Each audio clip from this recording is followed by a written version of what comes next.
Orleans Saints podcast, presented by Rouse's Markets. You'll hear from players, coaches, broadcasters, and writers that cover the NFL daily.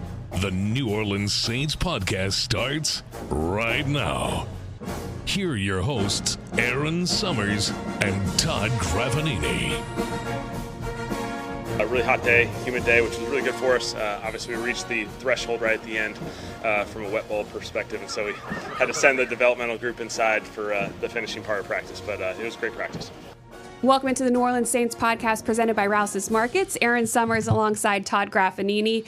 It was back together weekend for the entire NFL this weekend, which means that it's the official kickoff to the NFL season because NFL Network went around to every single training camp practice this weekend. They were here at the Saints practice today. So if you weren't at practice, you could catch some highlights on NFL Network throughout the rest of the Sunday, and I'm sure the rest of the week. How about plugging yourself, Erin Summers, part of the coverage with Ian Rappaport and Jeffri Chadiha and our own Erin Summers on NFL Network, so make sure you all check it out. Thank you so much, Graf. I appreciate that, and I am sorry that I didn't publicly on the podcast wish you a happy birthday because it was on Friday. I put it out on social, but I didn't say it here. It's okay. When you're as old as I am, it's just, But it was good. It was a good day. It was a very good day. I mean, what better way to spend a birthday than to watch Saints practice? I think I'm on a 4-year streak now. Exactly. I'm going to be right there with you in a couple weeks.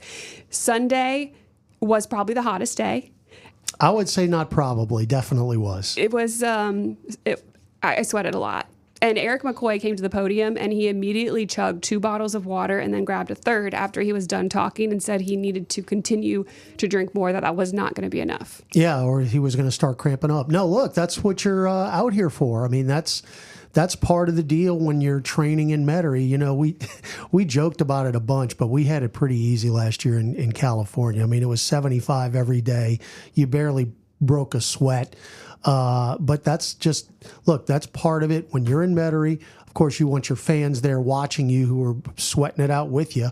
But that's part of the deal. That's how you toughen up. And, it got to a point, though, where, as head coach Kellen Moore called it, the developmental period at the very end of practice, they actually moved it inside. Because I think by that time, everybody had pretty much had enough. I mean, 90 minutes out in that heat. I mean, it was, I looked at my phone when practice started. It was 87 degrees at 9 a.m. with a triple-digit heat index. So it was pretty warm out there, but it's only going to toughen you up. And that's what Coach Moore said. He addressed the crowd before practice today and said that that's why we're out here. It's tough conditions and we got to play through it, but they are being extremely smart about it. As they're building up practices, the timing of practice is increasing, but they're taking a lot of time off in the middle of the day for rehab and recovery. They had a day off yesterday, but it's something that they are being very intentional about, and they want to make sure that everybody makes it through this period healthy and ready to go for the season. One absence today, who, again, out of the players, it was Demario Davis, and he had an excused absence, as Kellen Moore mentioned, post-practice. Everybody who was available was available. That has been the case since the beginning of training camp. And we were talking before we started recording.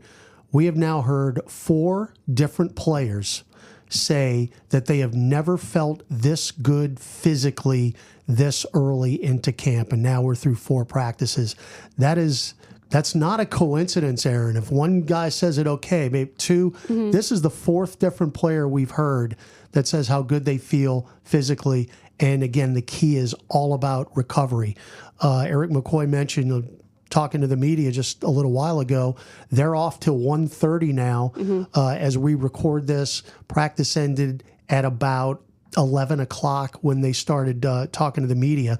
So they've got a full 2.5 hours off to recover, to rest, to rehydrate before they start their film session and walkthrough later on today. So it's worked wonders to this point, and it's going to continue. And the players have mentioned that it's keeping them mentally sharp as well, because they're not trying to catch their breath still when they walk in to sit down for a meeting. They're actually recovered from what they just did on the field, and they can really focus on the work that they need to do in the classroom.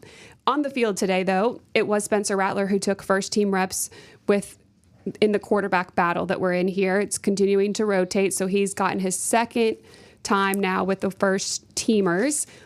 Not as efficient across the board. I don't think the quarterbacks were today. There were a couple interceptions.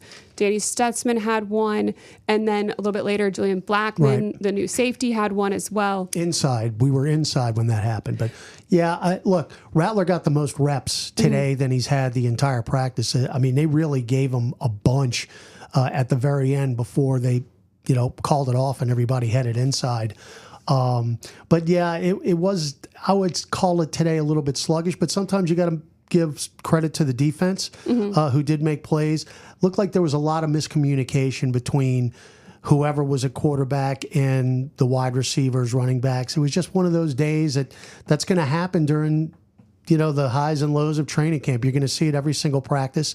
But, after, I thought it was interesting too, Kellen Moore mentioned when he was talking to the media, sometimes that happens after an off day. You've had 3 straight practices. We talked about how clean that third practice was, and then all of a sudden you have an off day and you're out of rhythm and you get a little rusty. So you can credit that as well, but that's just, again, part of training camp, highs and lows, and I know Rattler's been mature enough that he'll deal with it and he'll come back strong tomorrow. Absolutely. They do have 5 practices in a row now before they'll have their next day off as we continue to, again, build. Tomorrow, the pads come on, so that will be another element to analyze the line and how they're doing, being able to go up against each other in that capacity. So that will be fun.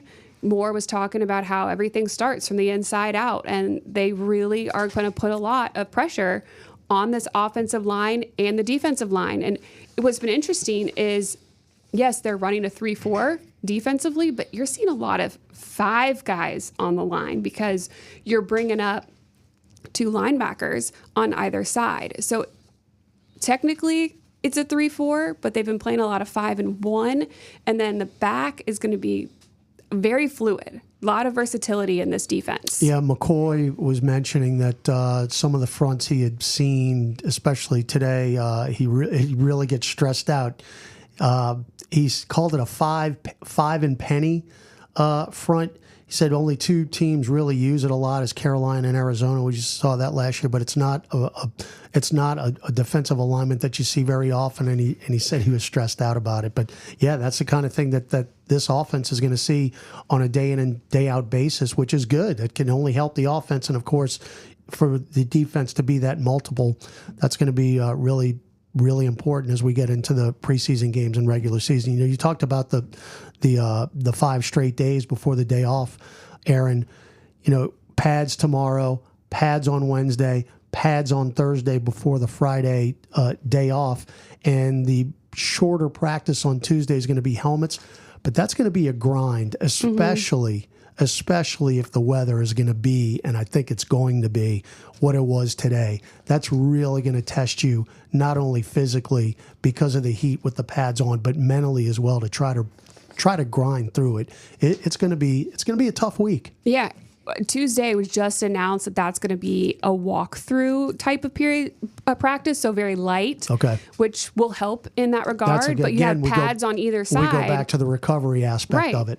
So they're definitely doing this the right way. I will say Chris Olave had a great catch today. Rico Payton was in coverage, and we all were like, no way he caught that, and he popped up with the ball.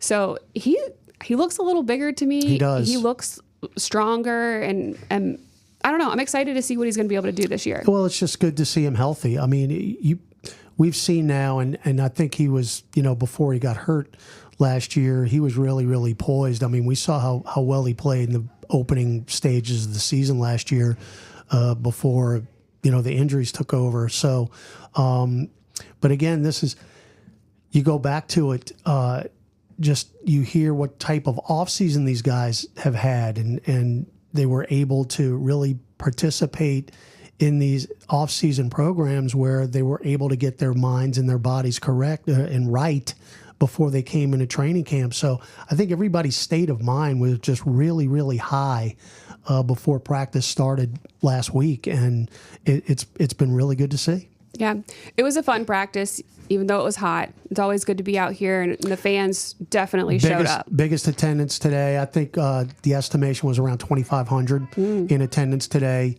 fan-wise, considering the heat. First weekend practice. First weekend Sunday practice, and I think the next weekend is also going to be very, very well attended. Of course, it's tough. It's tough to come out here in the middle of the week and watch practice, especially so early in the morning. But no doubt about it, the fans really out in full force today. Yeah, and they were loud. Love to see that. Lots of autographs are being signed. So the fans are definitely having a good time that are coming out here, so we appreciate that as well. I did have a chance to catch up with Jeffri with the NFL Network, so I'm going to turn it over to that interview before we close things out here on the New Orleans Saints podcast. Jeffri, thanks for joining me on the New Orleans Saints podcast. It was great being here with you today, hanging out on NFL Network, watching the Saints practice. When you look at this team, what are the biggest things that you have questions about? Well, it starts with the quarterback, obviously, just because you know that they've got to find somebody who has not been that proven in this league. And they've got some talented options there, Tyler Shook and Spencer Rattler, but this is a quarterback league, and if you can't find somebody that position to deliver, it's going to be a hard road to go. So I think that's where it starts, but certainly all over the roster, you've got some aging players on the defense that's been pretty good for a long time. You got some guys after Chris Olave and Calvin Kamara at the Sporting Cast that are, you wonder what they're going to be like. So there's some big questions here for a team that is starting off with a new head coach. When you come off a season where you go 5-12, you have a new head coach coming in, what is the biggest difference that he can make? Well, the big thing, I think, what I've seen from coaches who do well, especially younger coaches, is buy-in and getting the guys to really believe in what you're trying to sell. And that can be tough when you've got some guys, again, on the defensive side, like Cam Jordan, like Demario Davis, guys who've been around for a long time, who have seen a lot of different things, and you've been losing, and you've had different coaches come in. And so that's the first thing he's going to have to do, is come in and establish credibility with his message and then the moves that he makes. This team hasn't drafted that well in the last few years, and so the players that are going to get on the field, the younger guys, coaching them up, getting them to believe in what he's doing is going to go a long way. But I know Kellen Moore from watching him in Philadelphia last year and in Dallas. He's got the Chargers, LA Chargers. Yeah. He's got the ability to do it, and now he just has to go out and do it. You mentioned the Chargers. It's a team that Brandon Staley used to coach for. Now he's a defensive coordinator here for the Saints. What does he bring? Well, he brings a lot. He's one of the brighter defensive minds in this league. I know that got lost in the shuffle with his head coaching tenure with the Chargers, but when he's with the Rams, obviously he did some great things there. And I've always respected and admired what he does with defense, because he's a lot like a Vic Fangio. He really puts a lot on the secondary to lead the group, and you can see that with this group where Justin Reed's coming in. They drafted Kool-Aid McKinstry at corner. He's going to put a lot of pressure on those guys on the back end to really mix up coverage, disguise things, and help that pass rush get going. And so that's what I think is going to be a big part of what Staley does. It's getting that secondary to play at a high level and be the leader for that entire unit. That'll be a welcome change, because the Saints were 31st against the rush last year. So, yeah, definitely need to improve in that area. 3-4 defense. It's first time we've seen it since the 1990s when the Dome Patrol was here. Obviously, very successful group of players there. What is it going to look like for these Saints fans? Well, the big thing about the 3-4 defense, and the people who like to use it, they always talk about how you can disguise stuff, and you can really not let the offense know where you're blitzing from. And for a team that is, again, getting older at the defensive line positions, it's going to allow you to do some things, especially on that back end again, the coverage, being able to mix things up and allow those edge rushers to get loose. That's going to be a big part of what they ultimately try to accomplish on defense. Thank you so much for the time. It's good having you here, and we look forward to the season. Hey, thank you, Erin. It's great meeting you. Appreciate the time from Jeffri. It was great talking to him, getting his perspective on the Saints team and what he's expecting under new head coach Kellen Moore and defensive coordinator Brandon Staley. We'll be back at it on Monday. Pads come on, so a lot more to talk about with Graff and I right here on the New Orleans Saints podcast presented by Rouse's Markets. Thanks for listening to the New Orleans Saints podcast presented by Rouse's Markets. Join us 3 times per week on NewOrleansSaints.com, the Saints mobile app, or you can download the podcast on iTunes. We'll see you next time, right here on the New Orleans Saints podcast, presented by Rouse's Markets.